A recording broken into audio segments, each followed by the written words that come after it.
안녕하세요. 이조, 김미도, 박호경, 장성경, 황도연입니다. 지금부터 신방중격 결손에 대하여 설명하도록 하겠습니다. 우선 목차에 대해 말씀드리겠습니다. 목차로는 첫 번째 신방중격 결손의 정의, 두 번째 발생 빈도, 세 번째 증상, 네 번째 치료적 관리, 다섯 번째 경과 및 합병증, 여섯 번째 퀴즈 순으로 설명하겠습니다. 신방중격 결손의 정의입니다. 신방중격 결손은 좌심방과 우심방을 나누는 신방중격의 결손이 있는 선천성 심장기형을 말합니다. 구멍은 신방중격의 어느 부분에나 생길 수 있으며 삼전판이나 승모판 근처에 생기면 판막의 기능에도 이상을 일으킵니다.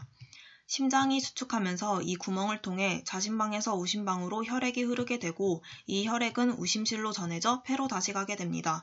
이렇게 되면 폐에 부담이 많아져 폐에 있는 혈관에 변화가 올 수 있고 우심방과 우심실은 정상보다 많은 혈액이 흘러들어 피로해지고 심장 기능이 약해질 수 있습니다. 우심방과 좌심방 사이에 신방중격 결손을 통해 혈류가 새는 기형이 발생하게 되는데 혈류가 좌심방에서 우심방으로 흘러가서 우심방, 우심실, 폐동맥의 정맥혈과 섞이게 됩니다. 즉 이미 폐를 거쳐온 산소 포화도가 높은 동맥혈이 폐혈류로 다시 들어가게 되므로 우심방, 우심실, 폐동맥의 산소 포화도가 높아집니다. 신방중격 결손은 위치에 따라 세 가지 형태가 있습니다. 첫 번째 1차공 결손은 신방 사이막 결손증의 5% 정도를 차지합니다. 이는 사이막 아래의 결손이며 방실 판막의 역류를 동반합니다. 두 번째 2차공 결손은 신방 중격의 중앙부, 즉 2차 사이막 부위에 결손이 있는 경우로 가장 흔한 형태의 신방 중격 결손입니다.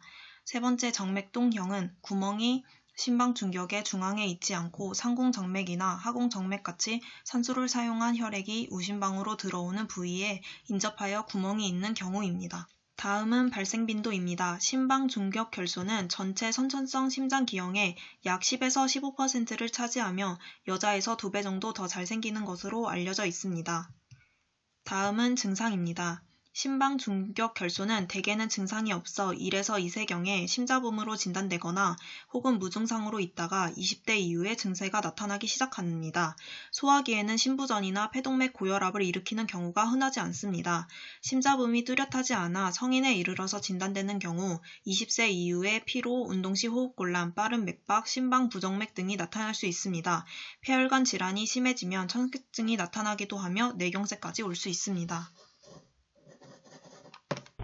치료적 관리로는 내과적 관리에서는 증상이 없는 중등도 크기의 신방중격 결손 아동은 생후 첫 1년 내에 약물 치료 없이 자연 폐쇄 여부를 모니터링합니다.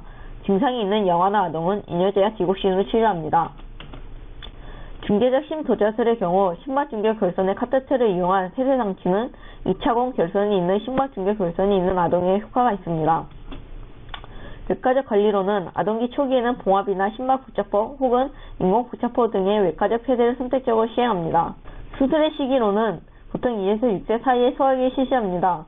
외과 치료에 반응하지 않는 심부정 증상이 있는 매우 드문 경우를 제외하고는 1세 미만의 환자에게는 수술을 시행하지 않습니다. 소화기를 지나서는 진단이 되는 대로 바로 수술을 시행합니다. 수술의 방법으로서는 인공심폐기를 사용한 체에 순환하여 결손을 막아주는 수술을 시행합니다. 결손 크기가 작은 경우에는 1차 봉합을 시행하고 결손의 크기가 큰 경우에는 폐정맥 연결 이상이 동반되어 있는 경우 인공부치를 만든 척포 혹은 환자 자신의 식명편을 이용하여 폐쇄를 하게 됩니다. 다음은 수술 방법과 관련된 그림입니다.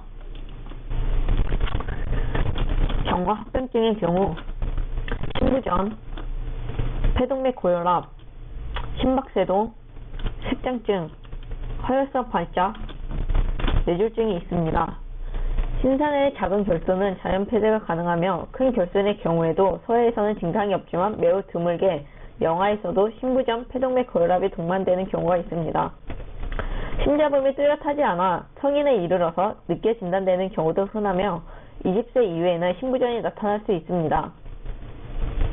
45세 이상이 되면 약 절반에서 간헐적이나 만성적인 심박세동을 나타내는데 일단 심박세동이나 조동이 나타나면 환자 상태가 빠르게 악화될 수 있습니다.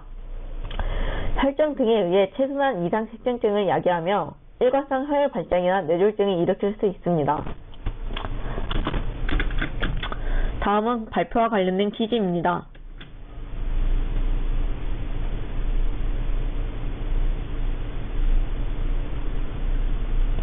심막중격결손증을 진단받은 아동의 간호로 옳은 것은? 정답은 1번입니다. 심막중격결손증은 비청색증 심장질환으로서 청색증보다는 우선적으로 호흡기 감염을 예방하도록 합니다.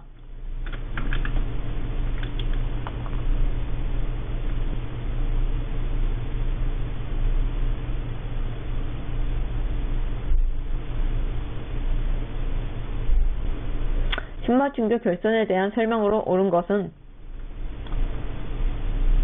정답은 2번입니다.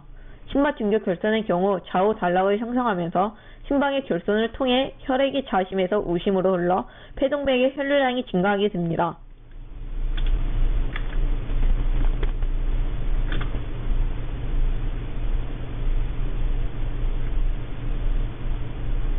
미세된 아동이 심방에 결손이 있는 심장질환을 진단받을 때 나타나는 증상으로 옳은 것은? 정답은 4번입니다. 청색증형 심장질환이 있을 때 체순환에서 산소불포화 혈액이 다른 부분으로 유입될 때 그로 인한 불충분한 조직의 산소포화로 인한 부상작용으로 혈구 증가증이 생깁니다. 심막중격결손인 경우 좌우 단락을 형성하면서 혈액이 좌심에서 우심으로 흘러 폐동맥의 혈류량이 증가하게 됩니다. 다음은 참고 문헌입니다.